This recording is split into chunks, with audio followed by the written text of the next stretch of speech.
Earlier today, OnePlus launched its OnePlus 5T in an event in New York.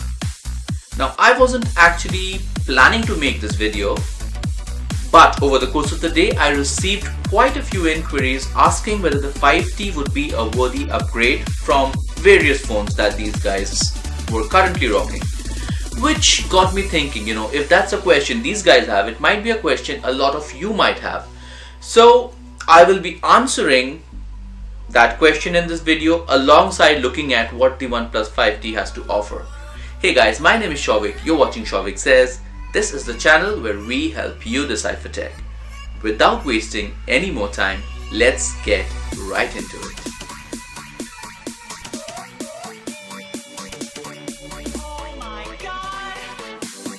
First things first, what are the similarities between the OnePlus 5 and the OnePlus 5T? Obviously, the internals remain unchanged. Both the phones rock the Snapdragon 835 along with 64 or 128 gigabytes of internal storage, and depending on the variant that you are buying, you would get 6 or 8 gigabytes of RAM. There is the same 16 megapixel front shooter for selfies, dash charge, and yes, there is a headphone jack.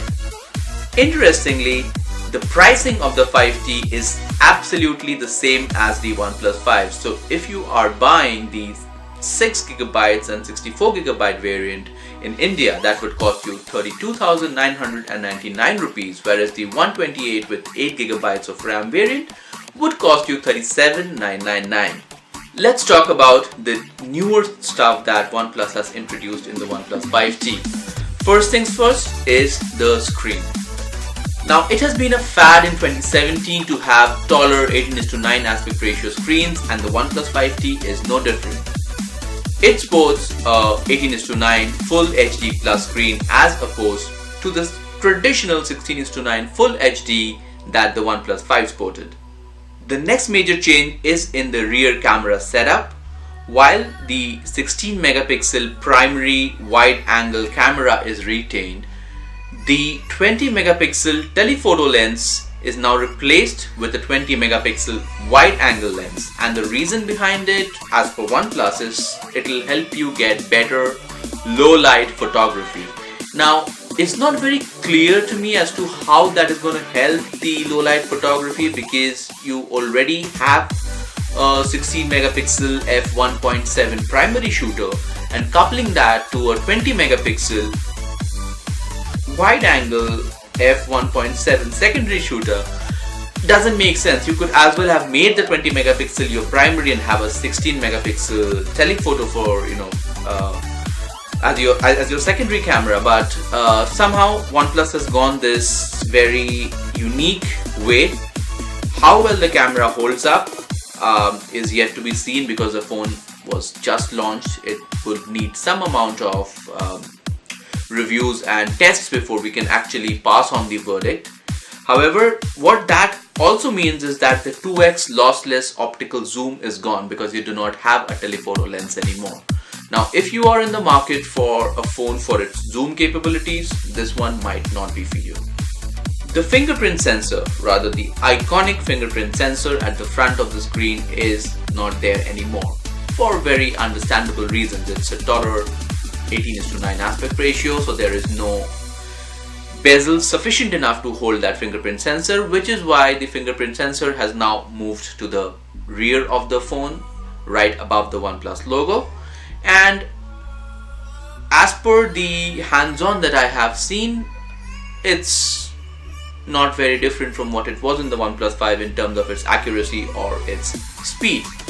However, I feel the rear fingerprint sensor is a much convenient location, because it helps you unlock your phone at a very natural position, as opposed to putting your thumb on that home button, and that kind of makes the phone unwieldy because of the distribution of the weight. And OnePlus has gone the Apple route. They have introduced an enhanced version of Face Unlock. Well, though it's not as capable as Apple's Face ID, to be very honest, because it still uses the Android feature of using a two-dimensional image to unlock your face. but as per the initial hands-on reviews that I have gone through, it seems to be pretty fast, to be honest. And actually it is faster than Face ID on an Apple phone.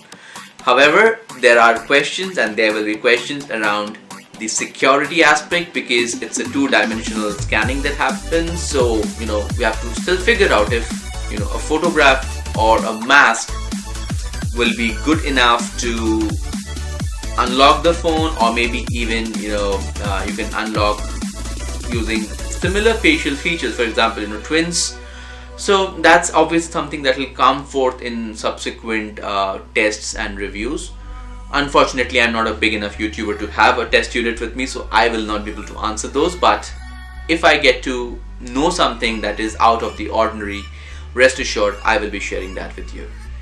Now, coming to the very important, or rather the most important question, is this a worthy upgrade? The answer is a yes and a no. Now, before you go all confused, let me clarify that a little bit further. So if you are rocking the OnePlus 5 or a similar phone, I don't think it's a worthy upgrade just for, I would say, a better screen. Not even a better screen, to be honest. It's just a different aspect ratio of the screen. That doesn't warrant for an upgrade because the internals are completely unchanged. Now, if you're owning a OnePlus 3T or a device with the Snapdragon 821, I would still consider to be a one generation upgrade, because the 835 is the next flagship after the 821, which again is not advisable. However, if you have the amount of money spare and you are absolutely dying to go for an upgrade, you might go for it. So that's the verdict, guys. If you are rocking a phone with the Snapdragon 835, it's not a worthy upgrade. If you're rocking a phone with the Snapdragon 821, it's still not a worthy upgrade, but if you have the moolah, you might still consider the upgrade. However, if you are rocking anything below that, for example me and my Redmi Note 4 with the Snapdragon 625, it would definitely be a worthy upgrade. The availability of the phone, it will be available on Amazon, and it's going to be an Amazon exclusive, and the sale will start on the 21st of November. The links are not yet up, so as soon as they are up, I would go ahead and put them in the description. You can go ahead and check it out, and if you decide to buy using the links, it goes on to help the channel, so you might want to consider that as well. That should be it, guys. If you liked the video, make sure that you give it a very big thumbs up. If you didn't, you know what to do. You can consider subscribing if you're liking the content that we're dishing out on the channel, and to help us achieve the 150 subscriber mark, please help us reach that by sharing this content and other content on this channel with your tech-minded friends and family members. That should be it, guys. You've been watching Souvik Says. You guys have a good time, and I will catch you in the next one. Take care. Bye-bye.